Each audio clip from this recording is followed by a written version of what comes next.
Buenísimo, Cristian. Está muy bueno. Y con respecto a esto de que hablas de que tenés a los jugadores de la selección poco tiempo, quiero hacerte una pregunta que está ligada a, bueno, a múltiples deportes profesionales y que tiene que ver con los periodos de un calendario competitivo en congestión.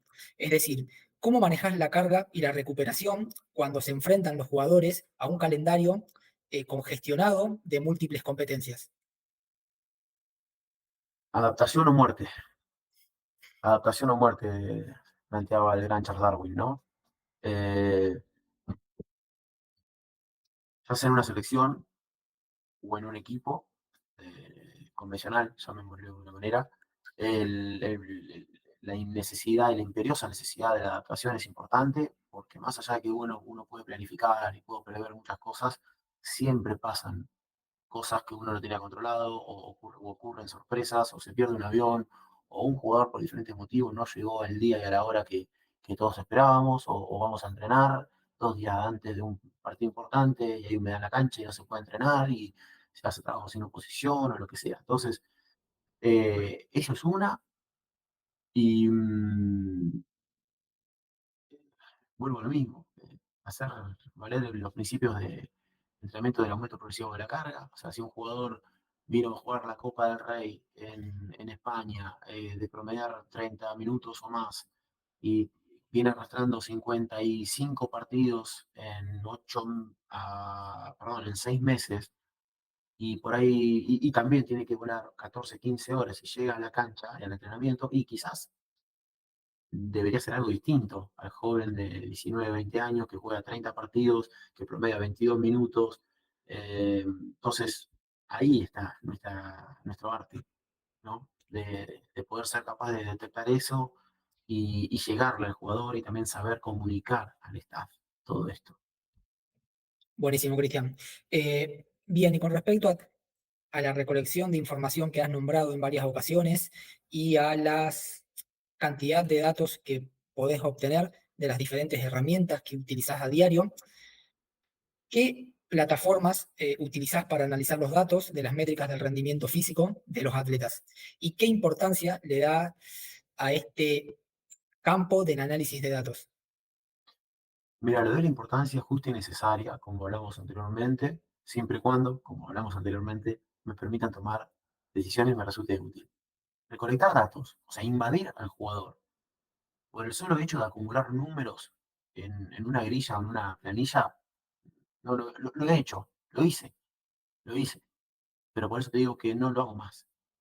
Esto de invadir al jugador, preguntarle 3 millones de cosas, o no tengo que pincharlo porque nunca me lo pinché, pero sí someterlo a test en donde no eran los momentos adecuados y recolectar datos que después no me iban a ser útil. La verdad que decidí tomar otro camino.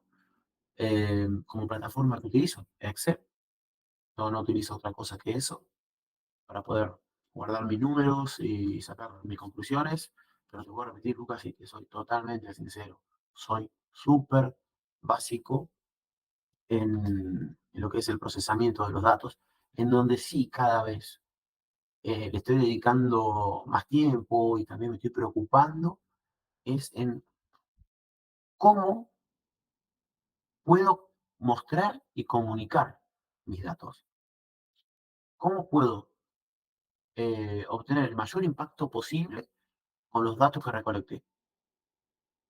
En eso sí me estoy preocupando, en buscarme en un keynote en lo que me pueda solucionar el tema de la visualización de los datos para compartirse al entrenador o a los ayudantes o al jugador o al dirigente. En eso sí me fui preocupando bastante estos últimos tiempos, porque en definitiva lo más importante no es la recolección de datos, sino es la evaluación de los mismos, sacar una buena conclusión y principalmente comunicar para generar un impacto. Porque Buenísimo, Cristian. recolectar datos para acumular solamente no tiene mucho sentido, a no ser que quiera hacer un doctorado o algún trabajo parecido. Pero en mi mundo, yo quiero generar impacto, no quiero generar impresión, que son dos cosas distintas. Buenísimo, Cristian, buenísimo, súper claro. Y esta última parte de tu respuesta está relacionada con la siguiente pregunta y en gran parte ya la respondiste, pero quiero preguntarte ¿Qué papel juega la comunicación y el feedback con el staff de trabajo y los atletas para el desarrollo y éxito de los equipos de baloncesto profesional? Como bien hablaste, la visualización y que los demás participantes del staff puedan comprender aquello que querés informar es un aspecto fundamental. Eh, Creo que la comunicación es primordial, porque básicamente junta, fusiona, ¿sí? Las diferentes piezas que conforman un sistema tan complejo como es un equipo de básquetbol, ¿sí? También permite, básicamente, dependiendo de la estrategia que utilicemos, que llegue el mensaje en tiempo, lugar y forma para generar el efecto deseado. O sea, el último toque final mágico es la comunicación. Si yo no sé, no escojo la manera correcta de comunicar mediante la forma, sea por escrito, o oral, o un video, o escribiéndolo en un pizarrón, y el lugar indicado, ya sea en una oficina del entrenador, o en la cancha, o en el gimnasio, o en una sala de un hotel, ¿sí? Si yo no escojo bien eso, o la palabra importante, o el lugar, o el momento también, el mensaje no va a llegar. En definitiva, nosotros trabajamos para generar impacto. Vuelvo a insistir con lo mismo. El ejercicio que nosotros elegimos tiene que ser el, el- el- el indicado para generar un impacto que nosotros queremos. La palabra que nosotros decidamos elegir es para generar un impacto en el entrenador o en el jugador o en el dirigente para obtener el efecto deseado. Entonces, el escoger las palabras indicadas en el momento indicado y en el lugar indicado es clave, es clave. Y nombraste también, bueno, una palabra importante, ¿no? Como el feedback. Y justamente, la palabra feedback lo dice. Feedback, entonces back es también el regreso, ¿sí? El volver. Entonces, esto de las, yo le llamo las conductas o los comportamientos unidireccionales, creo que ya no van más, o creo que se deberían utilizar cada vez menos o en casos muy puntuales, ¿sí? Apuntar y priorizar la bidireccionalidad, ¿no? De contemplar la existencia de la otra persona, contemplar qué piensa, qué cree, o qué necesita la otra persona, o qué le pareció determinada cosa. Entonces, creo que tenemos que tener, por algo ¿no? Tenemos dos oídos y una boca, ¿no? Entonces creo que tenemos que escuchar, ¿sí? Que tenemos que observar también al jugador y no solamente verlo saltar en una plataforma de salto o ver qué tan rápido mueve un dispositivo para darme un número en una pantalla y nada más. ¿Qué no estoy diciendo, Lucas? Que no sirve nada la tecnología o que no hay que usar plataformas de análisis de datos, no, no, no. Pero si queremos ser un Sport Science, bueno, abocarse más a eso, ¿sí? Pero si queremos ser preparadores físicos de campo, no podemos dejar de observar y de olfatear, como yo les digo. Porque ahí está la gran diferencia entre un gran preparador físico y un buen preparador físico. Buenísimo, Cristian, muy claro. Y quiero destacar cuando hablas que la comunicación debe ser en tiempo y forma, porque muchas veces sucede que los profesionales recolectan información y brindan o lo comunican en el tiempo incorrecto, ¿está bien? Que puede pasar una semana, 2 semanas, cuando la información ya no es útil en ese momento para tomar una decisión. La información debe ser devuelta en el momento correcto y de la forma correcta, idealmente para que pueda entenderse el mensaje. Y esto del tiempo y forma es muy importante en el apartado de la comunicación, porque por más que el mensaje se entienda, si no está otorgado en el momento correcto, las decisiones ya no se van a poder tomar a tiempo y si no se comprenden, tampoco van a poder ser útiles. Y esto muchas veces sucede en un campo interdisciplinario cuando los diferentes profesionales hablan en diferentes idiomas. Si yo comunico una métrica y el entrenador o el kinesiólogo o el fisioterapeuta no puede interpretarlo porque no interpreta lo que yo le estoy comunicando, por más que se comunique de una forma correcta, estamos hablando en otro idioma. Y eso es muy importante a tener en cuenta en el momento de la comunicación. Eh, Lucas, yo en esos momentos es que me pregunto siempre, ¿qué quiero hacer? ¿Quiero impresionar o quiero informar y generar impacto?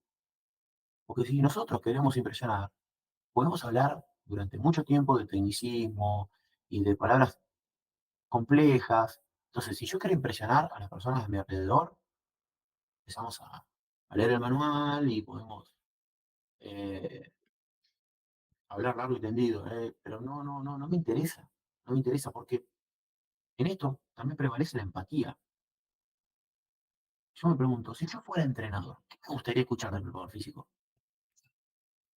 No, que en los últimos 4 meses la variable tal fue oscilando tal y tal y tal de jugador y este otro también. Bueno, si yo fuera entrenador, bueno, ¿y qué de qué? ¿Entrena o no entrena el jugador? ¿Cuánto entrena? ¿Juega? ¿Mañana o no? ¿Cuánto juega?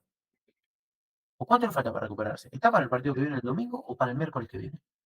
Si yo fuera entrenador, me gustaría ese tipo de respuestas y de discursos, no de relatos ficticios. Por eso, en las mejores organizaciones están los Sports Science y después también hay personas que la bajan a la realidad y le dicen 2 o 3 cosas que el entrenador necesita. Nada más. Ahí está el gran desafío. Jean Lemur, hace como 4 o 5 años, bueno, para los que no lo conocen, es el que diseñó esas infografías con los dibujitos y demás.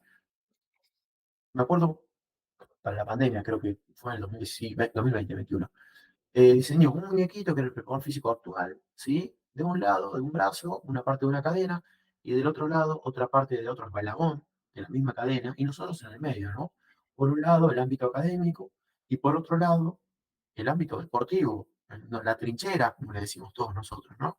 Entonces, ahí estamos nosotros, estamos en el medio, y tenemos que ser traductores de qué dice la ciencia que le puede llegar a ser útil o que le puede llegar a aplicar en un ámbito deportivo. Pero no, intentemos ser simples. Esa es una de las grandes eh, enseñanzas también que fui teniendo en los últimos años. Está buenísimo, Cristian. Está buenísimo que puedas identificar y comunicar esto, esta esencia de tener siempre presente la simplicidad y de identificar el rol de cada uno, como vos nombrás, del preparador físico, la diferencia que tiene con un Sport Science, porque en muchas cuestiones se confunden los roles o las responsabilidades y hay que tener en cuenta el impacto, como nombrás, que tiene que generar uno en un contexto interdisciplinario. Y esta pata de la empatía, de poder entender, en este caso al entrenador, que es la cabeza de la toma de decisiones, de si el atleta juega o no juega, de saber la información que él necesita recibir, porque una rama de la comunicación y de la visualización de datos es que la audiencia que va a recibir el mensaje también sea parte del conjunto de métricas o de información que se necesita analizar. Entonces, es un conjunto de decisiones en los indicadores de claves de rendimiento que se van a tener en cuenta y cómo comunicarlos, qué información se necesita para que cada personaje de este equipo interdisciplinario reciba la información que les sirva para tomar decisiones. Y eso está buenísimo porque es una rama fundamental en el tema de la comunicación. Así que me parece Lucas, perfecto. Sí, ¿qué comunicar y qué no comunicar? Porque muchas veces quedarse callado es sabio también, es inteligente. claramente, Eso también es claramente. muy importante. Es claramente así como lo nombras. Cristian, y con respecto a los atletas, ¿solés brindarles información? ¿Le das la misma información que al entrenador, más acotada, más simple? Cuando el jugador me pregunta y me pide determinadas métricas, generalmente del catapult o de las antropometrías que mensualmente hacemos, se las doy. El entrenador rara vez me pide alguna métrica y yo le comparto información a él si le permite tomar una decisión. O sea, yo le digo, en este caso acá, Jaume, Jaume, deberíamos hacer esto con el jugador por este y este motivo. Pero ese motivo es un gráfico de un color y con 3, 4 números, nada más, nada más. Buenísimo, Ahora, si el entrenador me demanda a mí, me pide más números, más test, más, le doy todo lo que quiere, pero él sabe, yo al principio de temporada, bueno, al principio ahora ya vamos 2 años trabajando juntos con este entrenador. Le digo, Jaume, yo tengo estas métricas, yo te voy a dar siempre y cuando vos me pidas.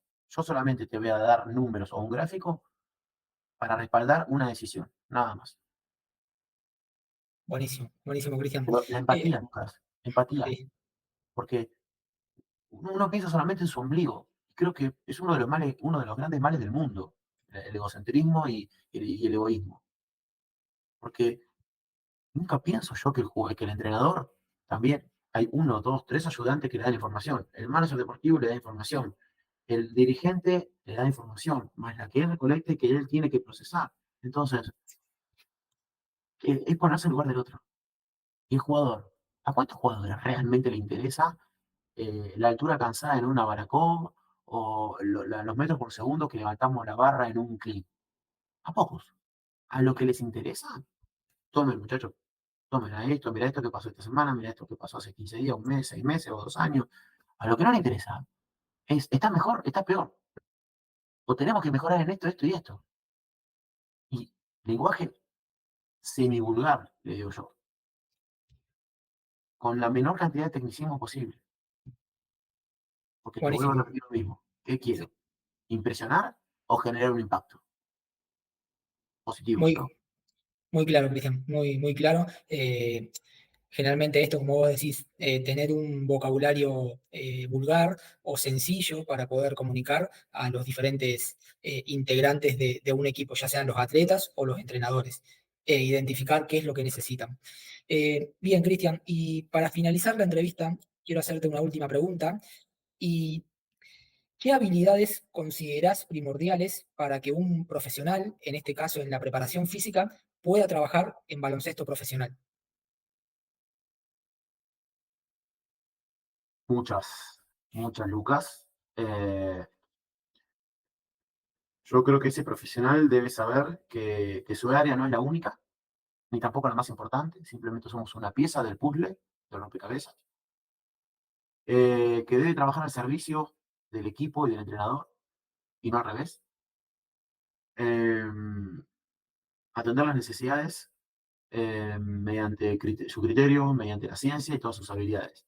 Creo que la empatía es cada vez más importante y cada vez prevalecen más las habilidades blandas por sobre las duras con el paso de los años, y creo que va a ser una de los rasgos que nos van a distinguir con respecto a los demás.